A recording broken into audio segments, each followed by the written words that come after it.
getting diva. It's the getting diva. It's the getting diva. Back with another video. Hi guys. Today I wanted to kind of hone in on this idea of first off, keep your peace. Whatever you hold true right now in these times, in these coronavirus times, like just keep your peace, keep your sense of duty to yourself, and whatever you hold true, whether that be Christianity, Buddhism, meditation, like any, you know, Islamic religion, whatever you hold true, stay grounded in that. I wanted to talk about this idea of healing, just because I've had a recent experience of being in a situation where I thought I would never be in that situation, but it actually turned out to be that way. And I found myself just thinking like, wow, like how did you get to this point? How did you get to the point where you are literally sitting here and it's compromising the type of person that you are? So I wanted to talk about healing. And the reason why I wanted to talk about healing is because healing has so many different layers to it. It's multifaceted. It's like an onion. You just keep peeling and peeling and peeling and peeling. And while my journey is not finished, while I'm not finished healing, I feel like I have some jewels as to how to cope with healing and what that process should look like.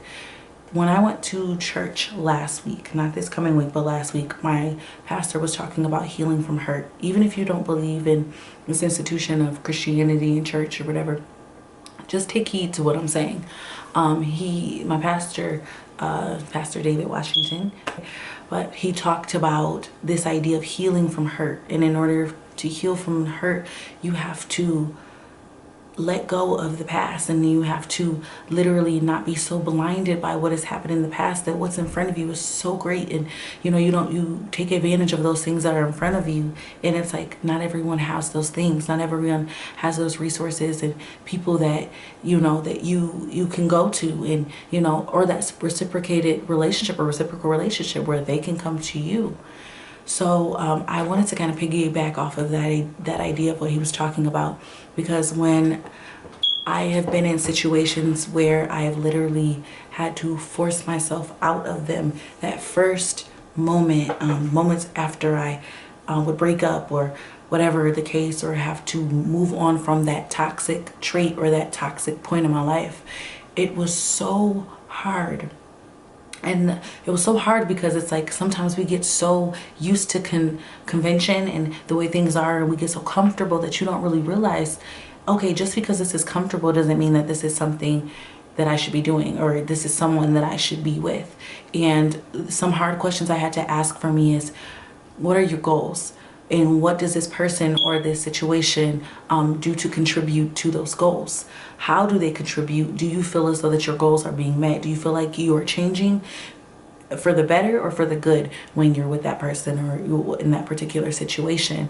And when I kind of really got to the core and the heart and the meat and potatoes of my goals and what I wanted to do, I started realizing certain people in certain situations or environments, it just was not conducive to what I wanted to do. And so I had to heal. I feel like first your situation changes. It's like a paradigm shift. You look at your situation, you're like, man, I want to change. I want to do something different. If you haven't watched my video, please watch my video on change, because I feel like change and healing go one in the same. Like also purpose. I have another video out that's talking about purpose. Hopefully I can link it in this video somewhere. But today I wanted to talk about healing, because when you know your purpose within yourself, and then that you have to change, then there comes healing. So I feel like after I have gone, and excuse me, I kind of have a cough right now. I have a upper respiratory infection, so sorry if my words get a little windy sometimes. But yeah, so when you talk about this idea of healing, you're talking about literally changing something within yourself, something that you're so used to, something that's conventional, and that you've kind of built. It's become habit. It's, it's habitual, something that you're just used to. So one of the things that I have noticed about healing is you literally, if you're healing from something, if it's a, let's just say for example, you're healing from a person.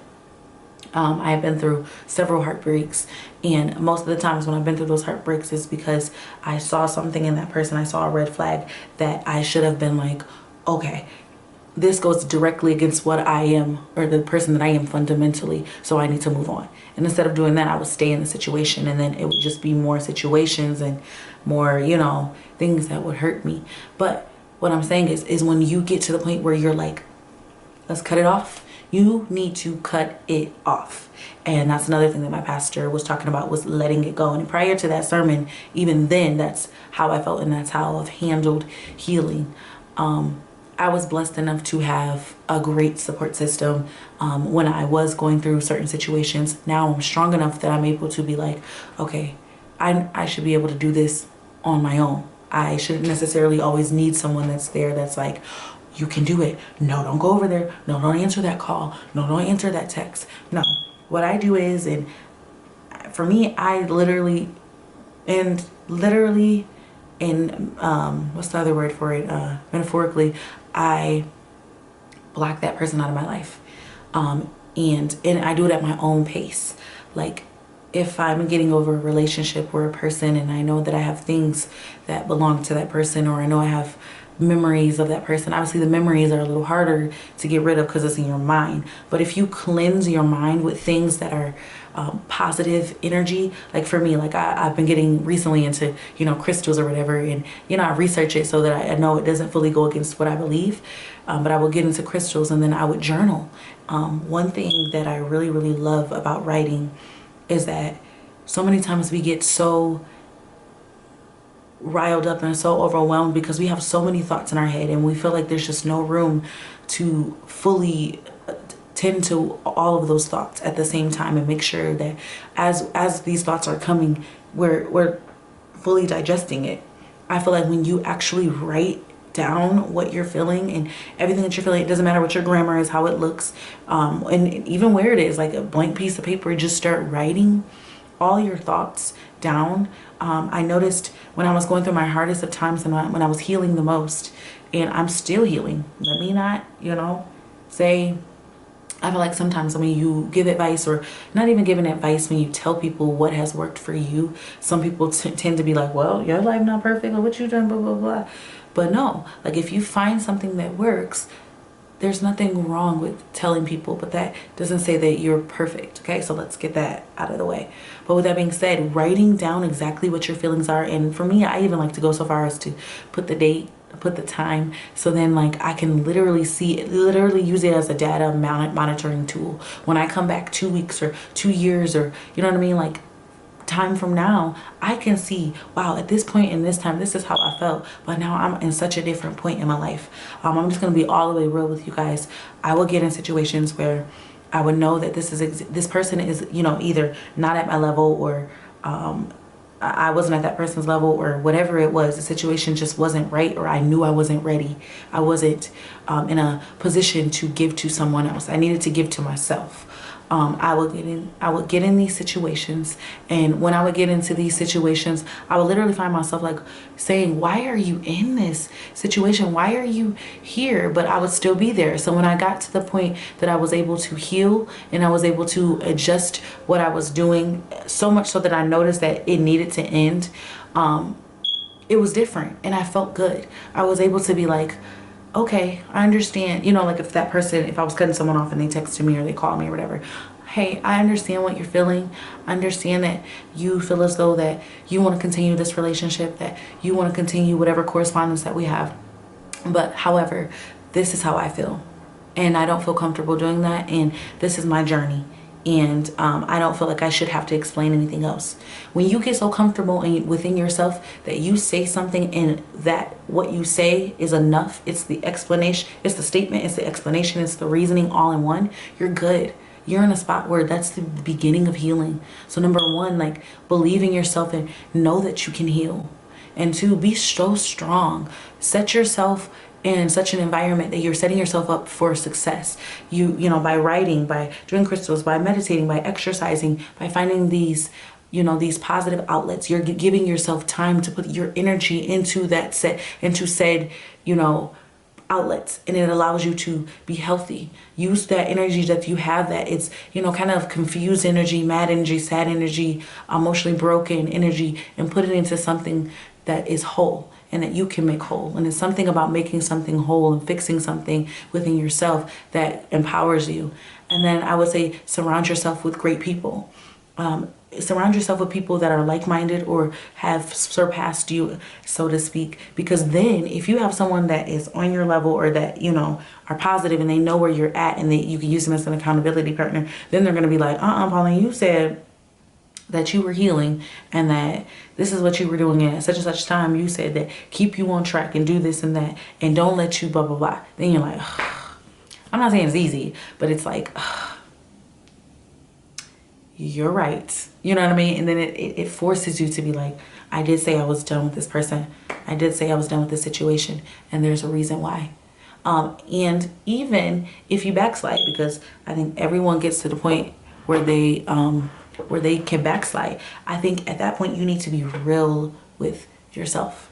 And you need to tell yourself or ask yourself, what was the reason why I ended this to begin with? Because I've been in situations where I'm like, okay, well, I kind of miss this person, or, you know what I mean? Like, we know there are certain aspects of that person that we like a little better than others. So then we kind of find ourselves backsliding into that situation. And then now we're deep into that situation. We're like, what do we do?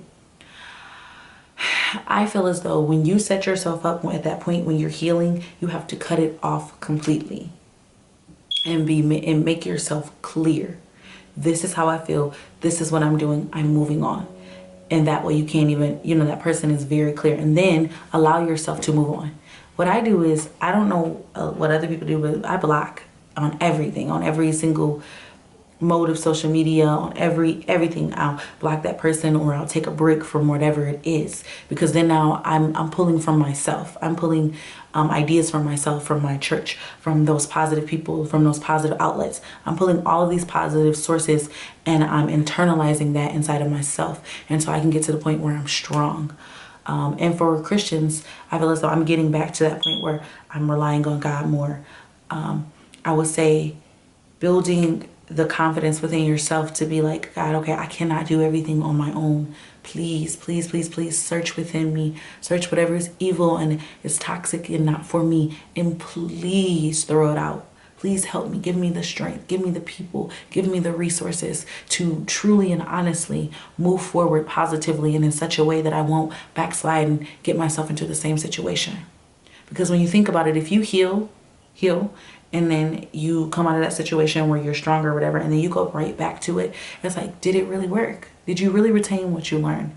Were you really honestly immersing yourself in a positive environment, in a healing environment? Healing means taking yourself, being honest with yourself, and loving yourself enough to know that I need to move on, that I have to change my situation, and not only change it, because change can be good or bad, right? I want to change it positively, and I want to make sure that I'm making a difference in my life, and that I am making sure that whatever I'm doing it for myself. Because if you're healing for someone else, or you're healing because someone told you to, that's 9 times out of 10, it's not going to work. So that's what I want to come on here. I want to talk about being, you know, letting go, you know, believing in yourself, being confident, surrounding yourself with good people, having great and positive outlets, making sure that you have yourself in an environment that you know that you're going to thrive. Because at the end of the day, we want to thrive. We want to get better. It's going to take time. It is a process, but you are in charge of how long that process is and how well that process ends.